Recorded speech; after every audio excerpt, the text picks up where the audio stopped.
Okay, everybody. Yes, indeed. If I wasn't so lazy, I'd have fireworks, a candle and a cake, and music and all sorts of things.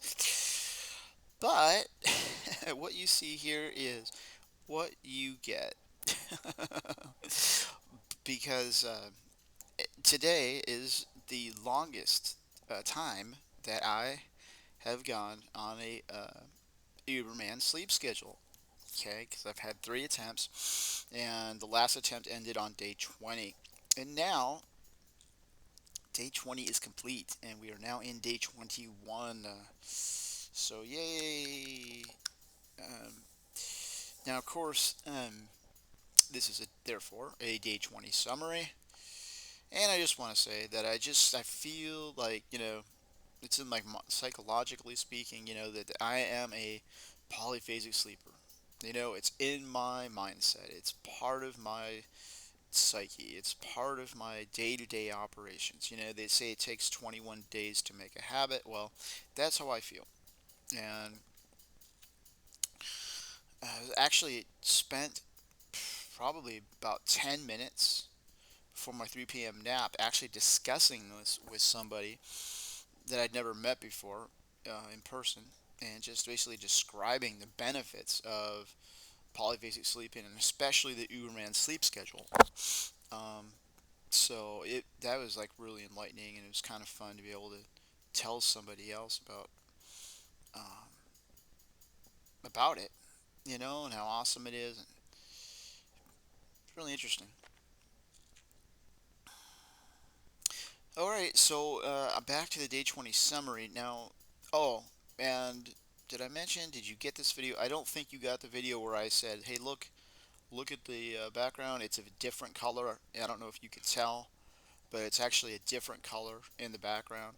Um, because I've moved. Yes, I'm in a new location now, and I actually moved yesterday. Actually was um, very late, day 19, and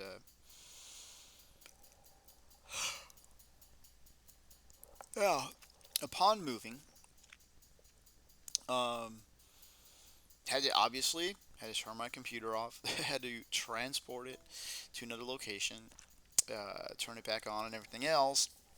And I don't know why, but somehow when that happened, the alarm software got stuck or something. It was in a weird state. There was no real way for me to tell it was happening, but the sign was that the alarms were in a weird order. They were out of order and everything. Um, and I don't really have an explanation for it, but it, it coincided with the first expected alarm um, after having moved.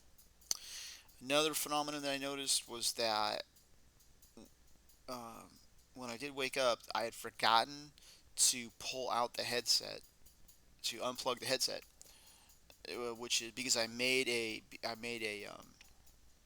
summary report right before I went to sleep, and forgot to unplug the headset. So that was really bad. That's very bad actually. But as it turned out, the alarm never went off, even though it was set and supposedly active. The alarm software was in a weird state and just went off, didn't go off. So I don't understand what happened, but everything's functioning fine now, and I hope that I never see that recur again. Because if I do, I'm gonna be very mad. Okay, and what I've noticed the pattern is, if I oversleep a wake up, my body naturally wants to wake up the following phase. Like I'm supposed like if I go to sleep at 11, okay, which is my nap time, and I sleep through the 11:30 wake up for whatever reason, my body will sleep until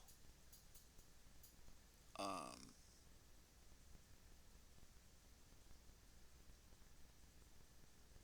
Yeah, my body will sleep until, in that case, till 3:30 a.m. The time when I was supposed to wake up from the following sleep phase. And it just wakens naturally, like it knows. And it's trying to do an everyman. I mean, that's pretty much what happens. But uh, I mean, obviously, this was an unintentional oversleep, and but that's the pattern. It was a 4 hour oversleep. I wrote down that the reason was the headset was not unplugged, but it was something more than that because when I woke up, there was no alarm ringing. There should have been an alarm ringing, and there wasn't. So I don't have an explanation for that. But anyway, okay. And then, of course, this was followed by two more phases of no sleep. So I'm paying for that now. Yes, I am. The rest of day 20 was uneventful. So not sure what day 21 is going to look like. It's not going to look like what I thought it was because of this technical error. Caused me to oversleep 4 hours, pushed it back. So, day 22 is probably going to be the major hurdle. But of course, we're always watching the 3 p.m. phase, which by the way went by today, this without a hitch. Um, and most likely day 21 won't be any problem. Um, but day 22 is probably where we're gonna take up the battle once again, and I just need to overcome it. Right now, I have very sloppy waking up habits in this new location, and I'm trying to figure out why that is. Well, for one thing, I'm missing the headphone jack that I normally would plug in to turn off the alarm. Plug that in, get up, go wash your face. That's the normal routine. Instead, I am having to turn off the alarm by plugging in the mouse, and which is a different effort. Plugging in the mouse, then turning off the alarm. And for some reason, I feel therefore encouraged to plug in the keyboard, go ahead and chart the sleep phase and, browse around. And, that's just not going to work. Because I mean, I'm fortunate right now to not be under heavy sleep deprivation. So, I can afford to futz around when I first wake up. But under heavy sleep deprivation, like say tomorrow or day 22 at 3 p.m., I don't have that luxury to be able to futz around. I need to turn off the alarm and get up immediately. And then I need to walk to the bathroom, wash my face, okay? Plug everything else back in, then sit back down and see what happens, see how I feel. If it's one of those phases where it's the Special Forces Elite Boogeyman, then I'm gonna have to start doing combinations of skills. Like I have to get up and go walking right away, come back, wash, put water on my face. You know, if it still bother me, then I need to get up and do aerobics.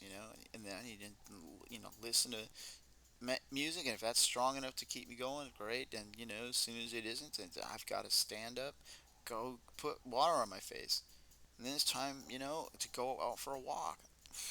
And I just have to fight this thing nonstop. And then apparently it's going to follow me into the next phase. That's fine. So we go ahead with another phase in a row, doing the same thing. Okay, until it stops. And that's it right there. And that's how you become adapted. Polyphasic sleep. You eliminate oversleeps. You eliminate any sleep outside the schedule. That's the only way to do it. Okay, and you have to man up and do it. That's what it is. That elite special forces boogeyman is not playing around. They are playing for keeps, and it is. They will take it. Sleep deprivation will take you over without warning. You got to play your cards right. You got to be on top of things. And if you're not, you're under. And if you're under, guess what? You have to go through again that whole cycle again to get back to where you have enough sleep deprivation to where it's back to try again. Which I hate how that takes at least 24 hours. I mean, that's just a real bummer, and that's a pattern that's been going on since basically since day 12. Day 12 was basically the start of this cycle, and what this means is that it's actually the third week. Third week has been hell. It's been this nonstop cycle of oversleep, no sleep, oversleep, no sleep, oversleep, no sleep. Which there are no oversleeps. They're all not offs. Okay, and one technical error in this case too now. But anyway, it's all sleep outside the schedule followed by no sleeps. Okay, and I hate it. It's a vicious cycle, and only one way to stop it. So anyway, I got to get back to discipline on waking up. Okay, I need to turn off that alarm, stand up immediately, go wash my face. Particularly tired right now because in the move I had to move a whole lot of stuff, and I was just muscles are strained and whatnot and things like that. So okay, so I have made it psychologically. I'm in an awesome place because I am a polyphasic sleeper.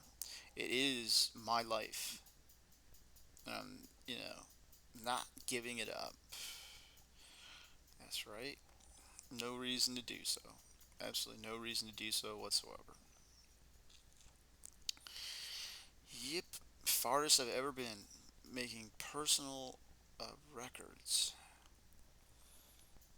And in for the fight of my life, basically, coming up here. So I'll definitely update you on day 21. Not expecting too much in the way of difficulty, but if so, I'm ready. Talk to you.